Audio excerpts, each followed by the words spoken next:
from the Hashemite Kingdom of Jordan, Hisham Kaduni. Hisham, how old are you? 17 years old. I thought your birthday wasn't until February. Yeah, that's right. You mean you're 16 now, but you're going to be 17. Yeah. Don't stretch your point like that. From Finland is Irja Lami. Irja, have you been getting enough winter here to satisfy someone from Finland? I think that this winter is a bit too breezy for me. You don't have so much wind in Finland, No. but you have the same cold. Yes, we have. Have you had a chance to go ice skating or skiing or sledding? Not yet. We haven't had time, but I hope to do that. Oh, I hope you'd love to see you on skis. From Singapore is Lim Heng Lung. That's right. How are you getting on, Lim? Well, the living room fire and myself are inseparable pals. Do you really suffer from the cold? Yes. You've never had anything like this, I suppose. 84 to 92 degrees. Constantly, all year round. That's right. Well, it was 0 this morning. This is Norma Bloom from Brazil. Norma, how many languages do you speak? 6.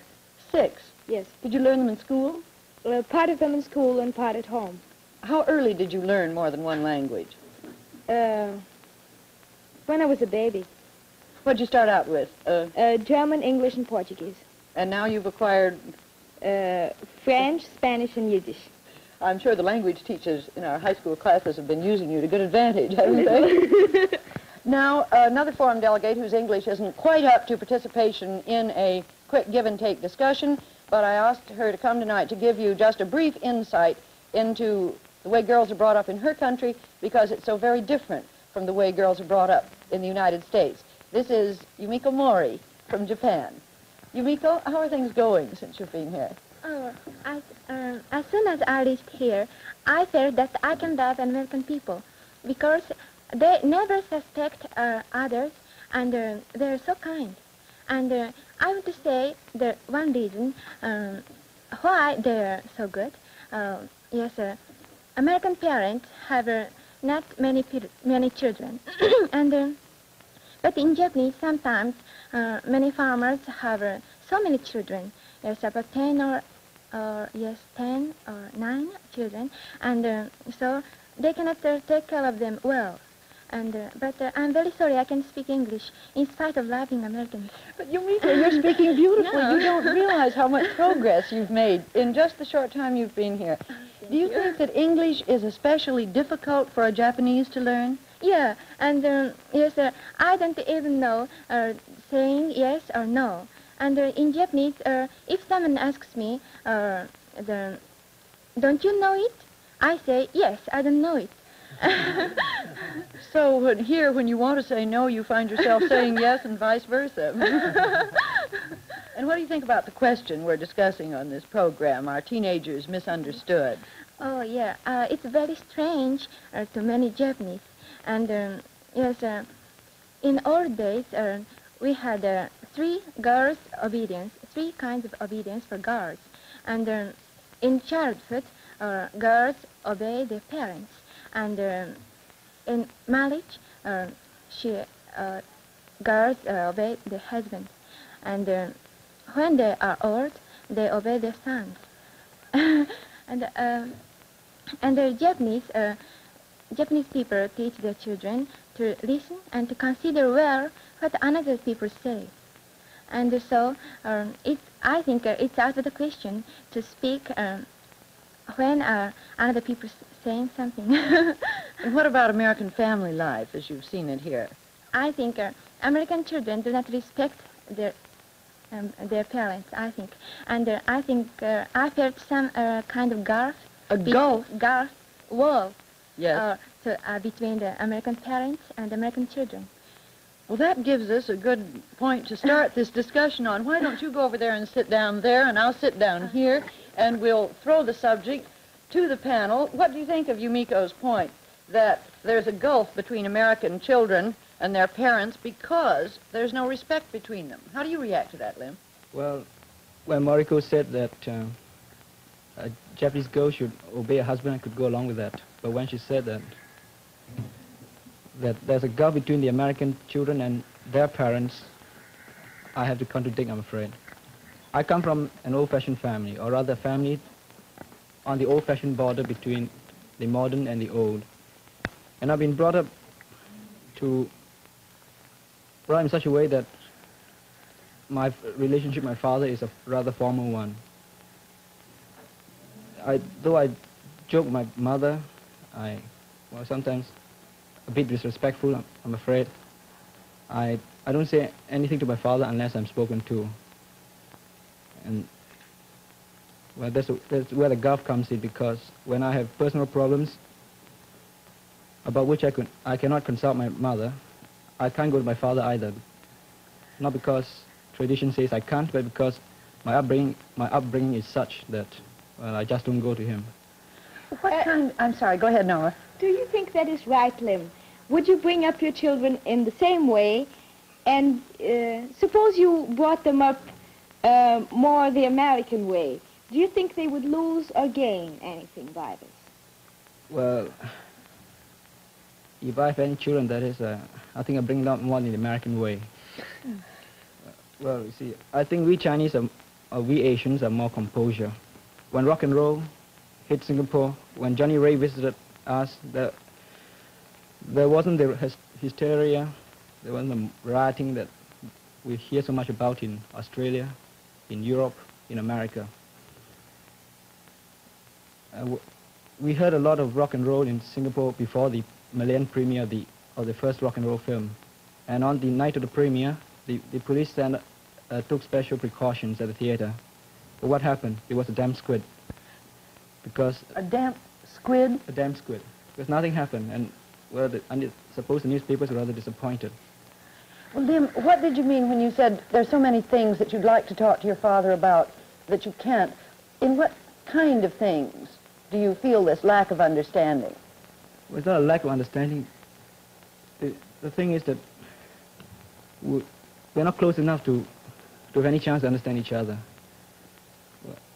When a few years, 3 years ago, I wanted to be a pilot, and five of us, 4 schoolmates and myself, decided we would join the Malayan Air Training Corps. They got in all right, but I couldn't until 6 months later because of my mother's opposition. She thought it was too dangerous. It took me 6 months to convince her that it's not dangerous. And in the 6 months, I didn't have any support from anybody. I couldn't go to my father. I didn't know what his views were on that. And I had to sort of do it alone.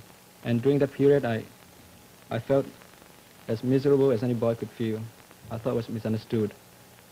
But now that I think back on it, I think that my mother had a point too, because I'm her only son, and, well, suppose I was rather precious to her. I thought you said you had a brother. Well, my father married by Chinese law, and he has 3 wives. Is that customary in Singapore? Well, if you have the means, I think that's rather customary among Chinese men. You see, in Singapore, we have different marriage laws. Singapore is a cosmopolitan city, and if someone marries under the British law, that is marries in the Register of Marriages, he is bound by law to have only 1 wife. If he wants more, he must divorce first. And when we marry by Chinese law, we can have as many wives as we like. And the Muslims can marry by the Islamic law, and by the Quran, he can have as many wives as he wants, so long as he treats them equally. But I can explain here. The current order on current religious, or the Islamic religious, a man can't have as much wives as he want. There are 4 wives limited for him, and he can't take these 4 wives unless he is in critical positions. You mean unless he can treat them all equally? Not exactly. Well, how about you? Are you going to have 4 wives, Hisham? No. How many? 2. It's too early to think about it, I think. How about you, Lim? How many wives are you going to have? I think 1 is more trouble. He is a man of intelligence. Thank you. I'm glad you think so. Norma asked you, excuse me, you didn't get an answer to one question that interested me very much. when you asked if Lim raises his children not according to the old Chinese way, but the American way, Yes, what will they lose? Well, I suppose they lose most of the composure that is so characteristic of the Chinese, their philosophical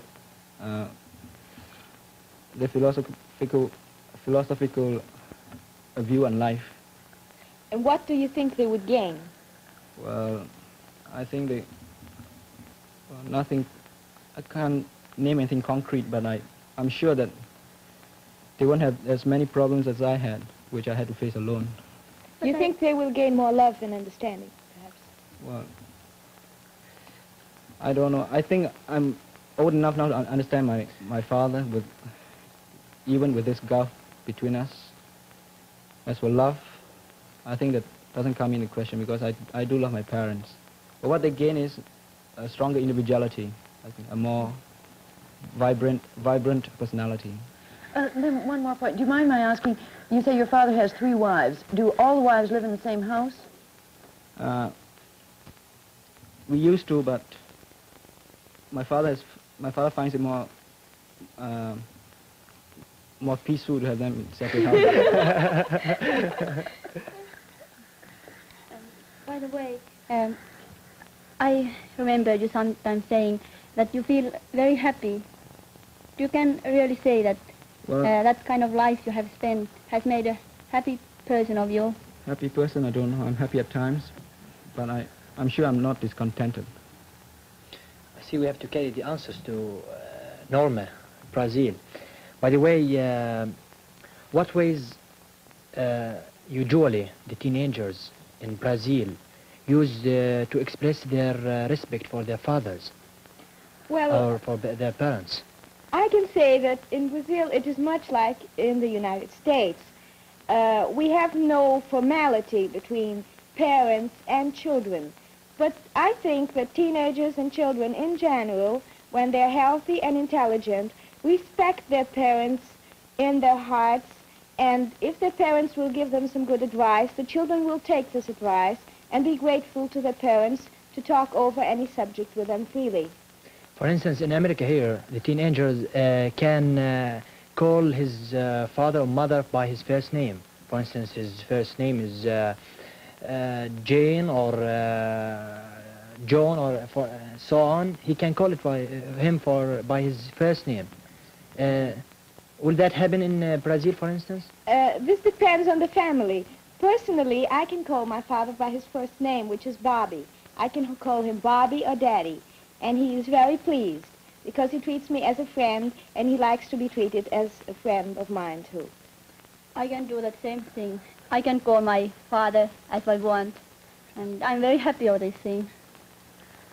You're leaving me with one question that I'd really like an answer for. Lim, you said that you couldn't talk to your father unless you were spoken to. Well, what happened when you won this forum competition? Unclear one point. It's not that I can't talk, but the way I've been brought up, I don't do so. When I won this competition, I told my mother about it. She was very happy, and I suppose she must have told my father because he was happy about it too, though not to me personally. He told all his friends, and he told my sisters about it. It was not until 2 weeks later that he came to me and asked me what the arrangements were for the trip and whether I heard anything from the New York Herald Tribune. Does he write? I'm sorry, Ilya? I think that I have been brought up in the Chinese way because my daddy he didn't congratulate me. I know that he went and told all other people, but not me. I think fathers are somewhat alike all over the world. How about you, Father Hisham? Oh, I have to think a little. Well, my father at the first was not well informed about this trip because it was before the summer vacation, and he was informed that it will be in the summer vacation. So he carried me the exception of my school to represent it in the general examination, which will be held in the Ministry of Education in our country. You see, but after he was informed that it will begin January 1st, 1957, therefore I will lose part of my studying. You see, he became to oppose that, or to not to agree with that thing to some extent. But after some conversations between me and him, he was persuaded that it will bring benefits to me personally and to my country, because I'll get the chance to help my country and serve it in many ways. I'm fascinated still by what Irja said, that she thought in Finland she'd been brought up in a Chinese way. What other things do you feel you have in common with Lim from Singapore? I think that we have respect for our parents. I mean, I could come home after a football match and rush into the room and say that we've won, or cry in my happiness, but I think that I feel some kind of respect. I can't do that. I have to come in quietly. Well, I don't think it's a matter of respect. I think children all over the world respect their parents. I think it's the open show of deference that is important. To me as a Chinese anyway. Norma, Hisham, go ahead. Yes, go ahead. Hisham, I want to know, at the beginning of the program, you said that teenagers in your country want to be free from your tradition. Yeah. And that your parents did not agree. Is your problem somewhat like I didn't say that. My father did. The parents in what? Jordan. The parents in general in Yes. Jordan disagree to some extent, not to be out of our traditions. But I'm not speaking about my family, I especially understand. about general. The answer another time. The question another time. Well, what are the traditions, I think Norma is asking, that young people want to be free of? The main thing which you can notice clearly about our traditions is that the parents or the adults don't allow the mixture to be widely used in our country. You mean between boys and girls? Between boys and girls. That's it. The main thing which you can notice about our traditions. Well, do you get to go out with girls? What? Do you get to have dates with girls? Can you? No, no, at all. Very unfortunate of you. Oh. Do you think you're misunderstood on this point? And, well, I see that there must be some mixture between boys and girls, but not as widely as here in the United States. Because, as I think, personally, it will lead to something bad. Well, I think that Norma and me, we understand you. Oh, yes, we do understand you completely, Hisham. Norma, you said that the relationship between children and parents was very much like it is in Brazil, here in America. Do you find that there's any way in which American teenagers are misunderstood? Well, I should say that perhaps the most brilliant students in some schools are not given some special chances, some special opportunity to develop their intelligence and their talents. They are treated as the rest of the pupils in a very average way, and I think this is very democratic, but I think it is also a waste of talents. well, I'm not so sure about that. My first whole school in Staten Island has special honors classes for the brightest students, and I think the work in those classes are well above average. I have noticed the same thing as Lim. I think it's rather good. We don't have that in Finland. In Jordan, we have it widely, that the gifted students are treated other way as the other students. But I haven't noticed in the United States, as you spoke, you see, they treat the gifted students to some extent another way from the rest of the students, but not as widely as in your country or in his country or in her country or in my country. That's what I believe. What I find missing is a certain challenge on the part of the schools, of the teachers, Yeah, I agree to with the you. intelligence of the pupil. The pupil does not have enough, his interest is not aroused enough to make him want to learn 50 times more than somebody else. You think that Americans students that you've seen here could be learning a lot more than they are? Yes, I think so. What happens when you say that? Pardon? What happens when you say that to young people your age? Well, they're rather astonished. Of course. What were you going to say, Chef? I'm sorry, I thought I to- interrupted you. Yeah, to answer or to complete my conversation with Norma, that it may be there's some challenge between boys here in the United States, but in comparison with your country, for instance, it may not be clearly seen. Yes. That's the point. But I think that there's some challenge between boys here.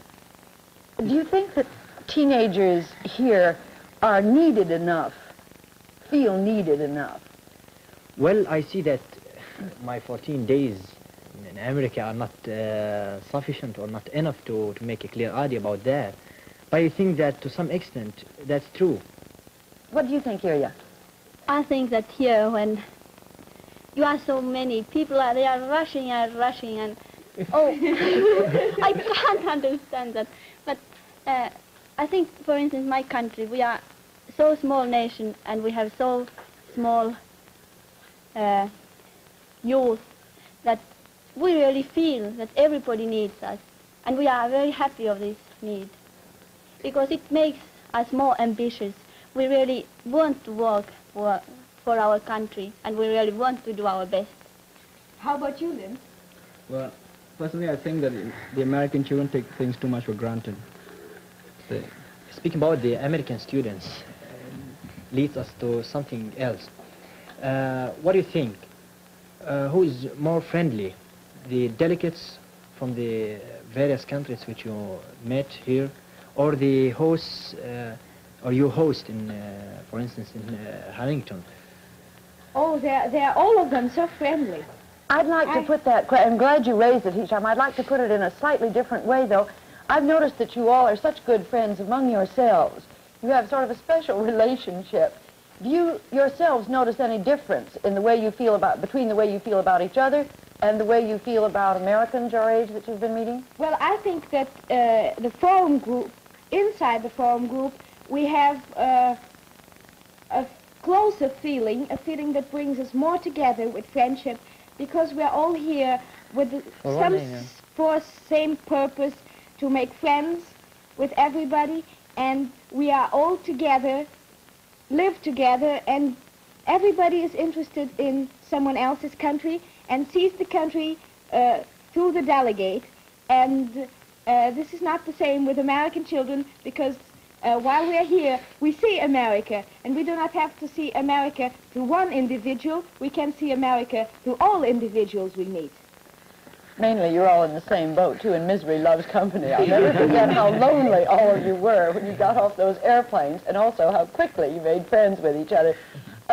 Hisham, you and Irya have both stressed your feeling of, well, Irya especially, of patriotism, what she wants to do for her country. You have that same. What would you say in your country? Who are the people who are most highly regarded these days? Well, to speak about that matter, we have to consider that we are now in critical positions. We are up to 1 year ago, we were in name, although we are named an independent country, but we are exactly a British colony. You mean through Glub Pasha? Through Glub Pasha, you see. So the most respected persons were the nationalist person. When you and Irya talk about your strong patriotism and nationalism, I wonder about you, Lim. You don't have a country, do you? Well, not exactly that. We're still under British rule, and you are a city only.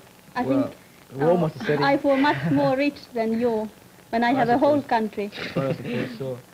But most of us in Singapore now are looking forward to our independence. Our elected ministers are negotiating the colonial office for independence in February. But what takes the place in you of the feeling of patriotism that Irya and Hisham and I'm sure Norma feel? Well, as Irya said, we are not a country, we're only a city, and I think our energies are directed towards making the world realize that Singapore as an island and a city can exist. I think, Mrs. Waller, that as Lim has only a city for his country, he can have much more patriotism for his country than I can have for Brazil, because it is so big that I would have to divide my patriotism all over a very big area, and I think he can keep his little city, all of it, inside of his heart. What It is makes your it much main easier. feeling of patriotism for Brazil, Norma? In Brazil, most of the teenagers try to get a good profession, to become an architect, an engineer, a doctor, and do something for the Brazilian people. And many of us have hopes of making great discoveries in the medical or chemical fields and helping the world as well. So leaving the name of Brazil in an honorable place. Got a few seconds left. What are you going to be, Lim? Well, I'm going to be a reporter. A reporter, a journalist. How about you, Ilya? I think I hope to become an ambassador. But And you, Hisham? Oh, petroleum engineering. To be Well- petroleum engineer. Petroleum engineer? Good. Sorry, we've got to cut this short. Next week we'll be talking about American high schools. What's wrong with American high schools?